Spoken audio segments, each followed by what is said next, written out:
Ketika tiba hari Pentakosta, semua orang percaya berkumpul di satu tempat.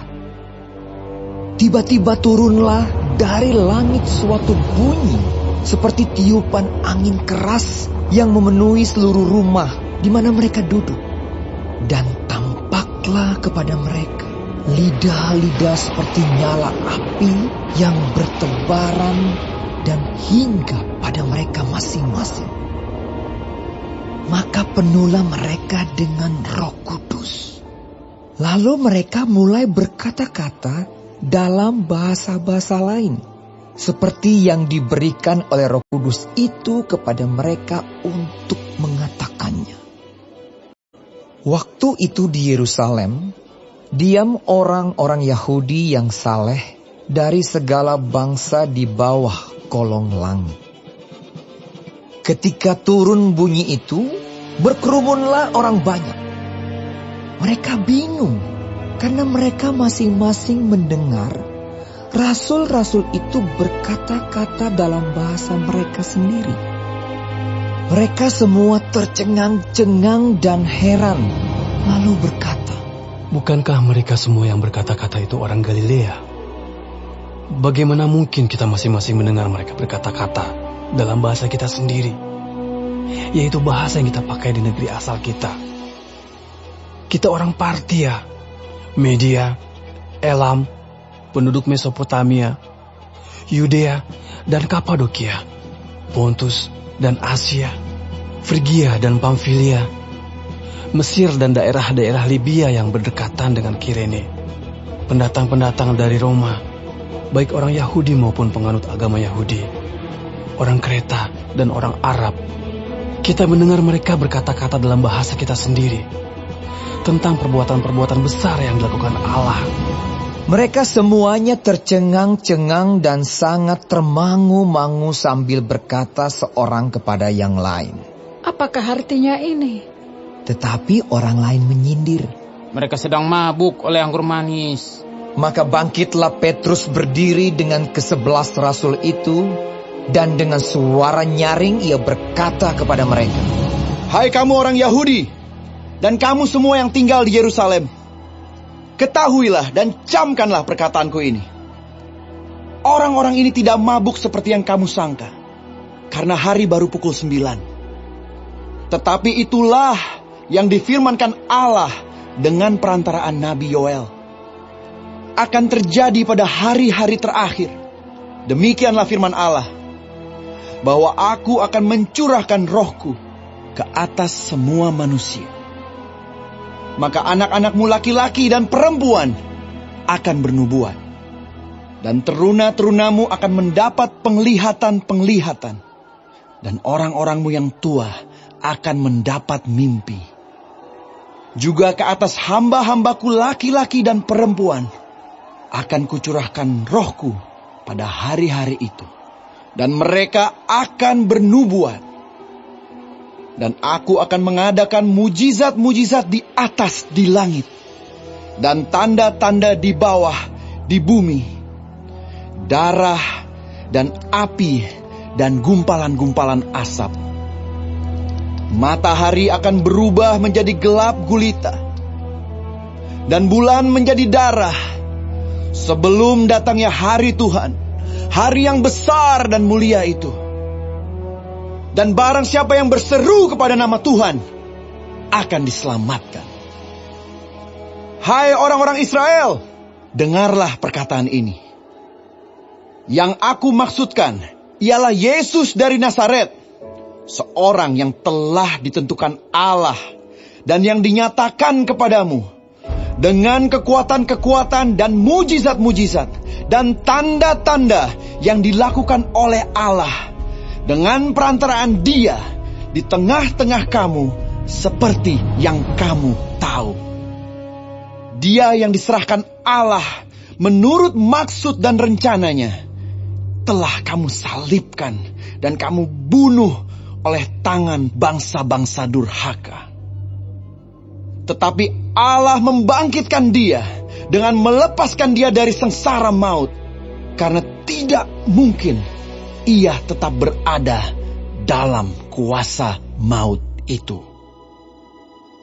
Sebab Daud berkata tentang dia, "Aku senantiasa memandang kepada Tuhan, karena ia berdiri di sebelah kananku, aku tidak goyah." Sebab itu hatiku bersuka cita, dan jiwaku bersorak-sorak, bahkan tubuhku akan diam dengan tentram. Sebab Engkau tidak menyerahkan aku kepada dunia orang mati, dan tidak membiarkan orang kudus-Mu melihat kebinasaan. Engkau memberitahukan kepadaku jalan kehidupan. Engkau akan melimpahi aku dengan sukacita di hadapan-Mu. Saudara-saudara, aku boleh berkata-kata dengan terus terang kepadamu tentang Daud, bapa bangsa kita. Ia telah mati dan dikubur, dan kuburannya masih ada pada kita sampai hari ini.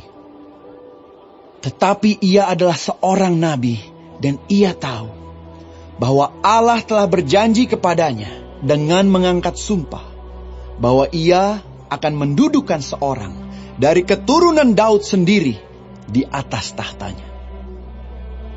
Karena itu ia telah melihat ke depan dan telah berbicara tentang kebangkitan Mesias ketika ia mengatakan bahwa dia tidak ditinggalkan di dalam dunia orang mati dan bahwa dagingnya tidak mengalami kebinasaan.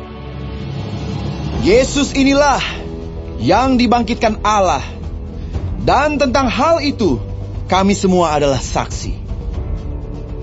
Dan sesudah ia ditinggikan oleh tangan kanan Allah dan menerima Roh Kudus yang dijanjikan itu, maka dicurahkannya apa yang kamu lihat dan dengar di sini. Sebab bukan Daud yang naik ke sorga, malahan Daud sendiri berkata, "Tuhan telah berfirman kepada Tuanku, duduklah di sebelah kananku, sampai kubuat musuh-musuhmu menjadi tumpuan kakimu."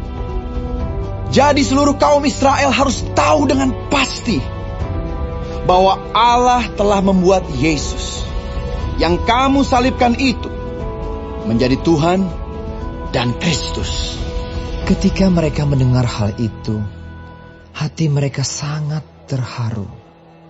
Lalu mereka bertanya kepada Petrus dan rasul-rasul yang lain, "Apakah yang harus kami perbuat, saudara-saudara?"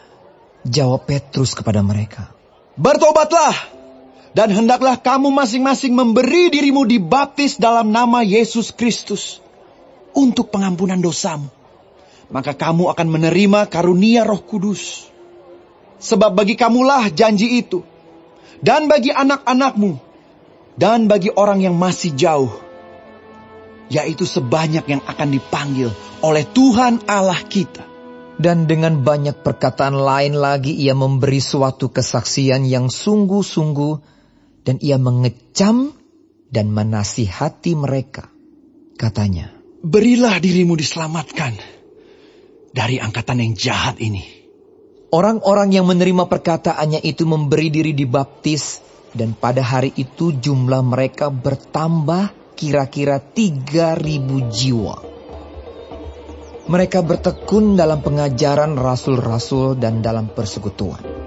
Dan mereka selalu berkumpul untuk memecahkan roti dan berdoa. Maka ketakutanlah mereka semua, sedang rasul-rasul itu mengadakan banyak mujizat dan tanda. Dan semua orang yang telah menjadi percaya tetap bersatu. Dan segala kepunyaan mereka adalah kepunyaan bersama. Dan selalu ada dari mereka yang menjual harta miliknya, lalu membagi-bagikannya kepada semua orang sesuai dengan keperluan masing-masing. Dengan bertekun dan dengan sehati mereka berkumpul tiap-tiap hari dalam bait Allah.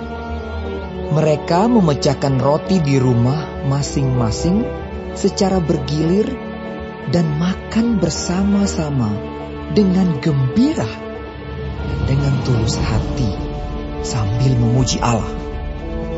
Dan mereka disukai semua orang. Dan tiap-tiap hari Tuhan menambah jumlah mereka dengan orang yang diselamatkan.